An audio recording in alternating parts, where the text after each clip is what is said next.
Hi friends.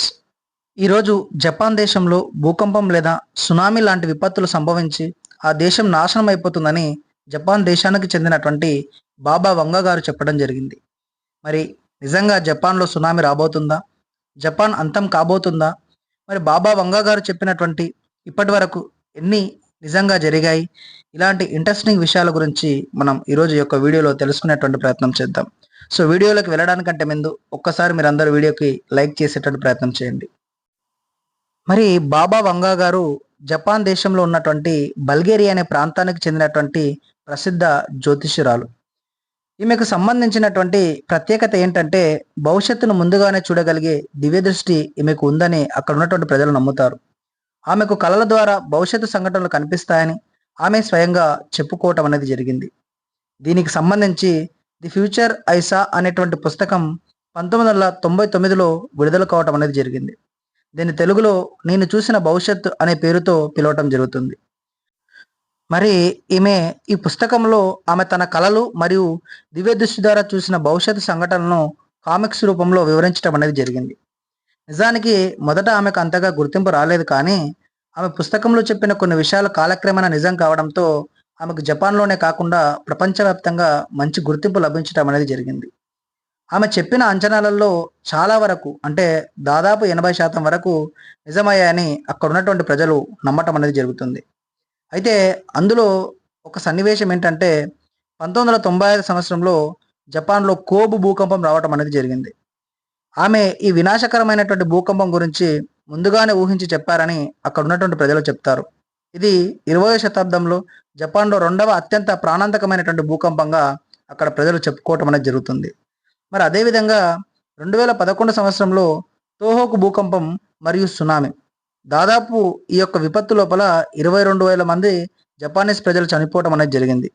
ఈ సంఘటనను కూడా బాబా వంగ గారు ముందుగానే అంచనా వేశారని అక్కడ ఉన్నటువంటి ప్రజలు చెప్పుకోవడం జరుగుతుంది. దాంతోపాటుగా ఆమె పుస్తకంలో కూడా ఈ విషయాన్ని గురించి చెప్పడం జరిగిందని అక్కడ ఉన్నటువంటి ప్రజలు చెప్పడం జరిగింది.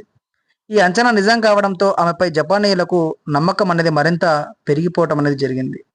మరి అదేవిధంగా ఆ యొక్క పుస్తకంలో కోవిడ్-19 మహమ్మారి గురించి కూడా ఆమె ముందుగానే చెప్పారని అక్కడ ఉన్నటువంటి జపానీస్ ప్రజలు కూడా బాగా నమ్మటం అనేది జరుగుతుంది. సో ఆ పుస్తకంలో 2020 సంవత్సరం లోపల ఒక వైరస్ ప్రపంచాన్ని వణికిస్తుందని ఆమె ముందుగానే ఆ పుస్తకం ద్వారా ప్రపంచాన్ని హెచ్చరించేటువంటి ప్రయత్నం జరిగింది. సో దానిలో భాగంగానే 2020 సంవత్సరం లోపల కోవిడ్-19 అనేటువంటి మహమ్మారి ప్రపంచాన్ని మొత్తాన్ని కూడా గడగడలాడించడం అనేది జరిగింది. సో అప్పటి నుంచి ఇంకా బాబా వంగ గారు చెప్పినటువంటి విషయాలపైన ప్రజలకు విపరీతమైనటువంటి నమ్మకం ఏర్పడడం అనేది జరిగింది. దానిలో భాగంగానే 2025 సంవత్సరం లోపల కూడా మెగా సునామీ విపత్తు రాబోతుందని ఆమె రాసినటువంటి పుస్తకం లోపల దీని గురించి చెప్పటం అనేది జరిగింది. దాంట్లో స్పెషల్లీ 2025 జూలై 5న జపాన్లో భారీ ప్రకృతి విపత్తు సంభవిస్తుందని ఆమె అంచనా వేయటం అనేది జరిగింది. అయితే ఈ విపత్తు జపాన్ మరియు ఫిలిప్పీన్స్ దేశాల మధ్య సముద్ర గర్భంలో ఉన్నటువంటి టెక్టానిక్ ప్లేట్ల విభజన లేదా అగ్నిపర్వతాల యొక్క విస్ఫోటనం వల్ల సంభవించవచ్చని ఆమె చెప్పడం జరిగింది. ఈ విపత్తు మెగా సునామీ లేదా భూకంప రూపంలో ఉండవచ్చని కూడా ఆమె అభిప్రాయపడటం అనేది జరిగింది. ఆమె తన కలలో సముద్రం నుంచి భారీ గాలి బుడగలు బయటకు వస్తున్న దృశ్యాలు కనిపించాయని, ఇది సముద్ర గర్భంలో అగ్నిపర్వత పేలుడుకు సంకేతమని వివరించారు.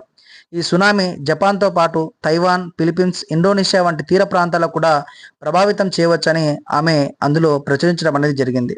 అయితే కొన్ని వార్తల ప్రకారము ఈ విపత్తులో కోట్లాది మంది ప్రజలు కూడా చనిపోతారని, భవిష్యత్తులో జపాన్ దేశం ప్రపంచ పటంలో ఉండదని కూడా ఆమె చెప్పినట్లు ప్రచారం జరుగుతుంది. మరి ప్రస్తుతం చూస్తున్నట్టయితే ఆమె గతంలో చెప్పినటువంటి అన్ని విషయాలు నిజం కావడంతో 2025 జూలై 5న కూడా ఖచ్చితంగా మెగా సునామీ రాబోతుందని పెద్ద ఎత్తున సోషల్ మీడియాలో దీని గురించి చర్చ జరుగుతుంది. సో అందుకోసమే దీనివల్ల ప్రధానంగా జపాన్కి వెళ్ళేటువంటి పర్యాటకుల యొక్క సంఖ్య అనేది గణనీయంగా తగ్గిపోవటం అనేది జరిగింది. అయితే జపాన్లో ఉన్నటువంటి అక్కడ పర్యాటక శాఖ వాళ్ళు కూడా ఈ యొక్క విషయంలో ప్రజల్ని అవేర్నెస్ చేసేటువంటి ప్రయత్నం చేశారు. కానీ గతంలో బాబా వంగ గారు చెప్పినటువంటి విషయాలు చాలా వరకు నిజం కావడంతో వాళ్ళు ఎన్ని విషయాలు చెప్పినప్పటికీ కూడా చాలా మంది ప్రజలు ఇప్పుడు జపాన్ దేశానికి టూరుకు వెళ్ళడానికి అనాసక్తితో ఉండటం అనేది జరిగింది. మరి ఈ విషయానికి సంబంధించి మనం కన్క్లూజన్ ఏం చెప్పుకోవచ్చు అంటే, నిజానికి ఈరోజు డేట్ 5 అయినప్పటికీ కూడా జపాన్ దేశంలో ఎలాంటి విపత్తు సంభవించలేదు. సో కొన్ని సార్లు ఇలాంటి విషయాలు నిజం కావచ్చు లేదా అబద్ధం కావచ్చు. కాకపోతే ఇలాంటి విషయాలను మనం నమ్మాల్సినటువంటి అవసరం లేదు. ఎందుకోసం అంటే ప్రస్తుతం ప్రపంచం అనేది కూడా అన్ని రంగాలలో బాగా అభివృద్ధి చెందడం అనేది జరిగింది. ఇప్పుడు కూడా మనం ఇలాంటి విషయాలను నమ్మి మోసపోకుండా భవిష్యత్తును అంచనా వేయటం అనేది ప్రపంచంలో ఎవరి తరం కాదు, ఎవరి వల్ల కాదు. అయితే బాబా వంగ గారు రాసినటువంటి పుస్తకంలోని కొన్ని విషయాలు నిజంగా జరగడంతో అక్కడ ఉన్నటువంటి ప్రజలు ఈ యొక్క పుస్తకాన్ని ఎక్కువగా నమ్మటం అనేది జరిగింది. కాబట్టి నిజానికి 2012 సంవత్సరంలో కూడా చైనీస్‌కి సంబంధించినటువంటి ఒక క్యాలెండర్‌లో ఉన్నటువంటి ఇయర్స్ పూర్తిగా అయిపోవడంతో 2012 లోపల ప్రపంచం అంతా అంతం కాబోతుందని, సునామీ రాబోతుందని, ఈ యొక్క యుగాంతం అంతా అంతం కాబోతుందని పెద్ద ఎత్తున ప్రచారం చేయడం జరిగింది. కానీ అప్పుడు కూడా యుగాంతము రాలేదు, సునామీ రాలేదు, భూకంపం రాలేదు. కాబట్టి ఇలాంటి విషయాలను మనం పెద్దగా పట్టించుకోవాల్సినటువంటి అవసరం లేదు. ఇలాంటి విపత్తులు ఏమన్నా సంభవించే ప్రమాదం ఉంటే మన దేశానికి సంబంధించిన శాస్త్రవేత్తలు కావచ్చు, ప్రపంచానికి సంబంధించిన శాస్త్రవేత్తలు కావచ్చు, ముందుగానే మనకు సమాచారం అందించేటువంటి ప్రయత్నం చేస్తారు కాబట్టి, వాళ్ళు చెప్పేటువంటి విషయాల్లోనే చాలా వరకు నిజాలు ఉంటుంది కాబట్టి, వాళ్ళ విషయాలను మనము నమ్మేటువంటి ప్రయత్నం చేద్దాం.